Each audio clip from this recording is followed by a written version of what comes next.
আজকে কম বেশি সবাই যেই খাবারটা পছন্দ করে সেটা রান্না করেছিলাম। তো চলুন দেখি কি রান্না করেছিলাম। আজকে রান্না করেছিলাম আস্ত রসুন দিয়ে গরুর মাংস ভুনা। আস্ত রসুন দিয়ে গরুর মাংসটা ভুনা করলে আমার আস্ত রসুনগুলো খেতে খুবই ভালো লাগে। আমি জানি এটা কম বেশি সবারই খেতে ভালো লাগে। অনেকে হচ্ছে আস্ত রসুন দিয়ে গরুর মাংস রান্না করে না, তবে যারা এখনও রান্না করেননি তারা একবার হলেও রান্না করে দেখবেন, এটার স্বাদই অন্যরকম।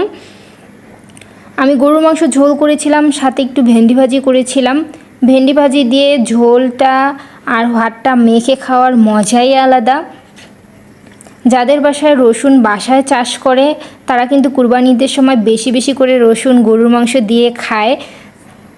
যাদের অভ্যাস আছে তারা কিন্তু এটা কম বেশি প্রতিদিনই যখনই রান্না করবে তখনই রসুন একটা দুইটা হলেও দিবে। এটা খাওয়ার অভ্যাস হয়ে গেলে গরুর মাংস আনলেই এটা দিতে হবে, মাস্ট। তারপরে তো আমি খাওয়া শুরু করে দিলাম।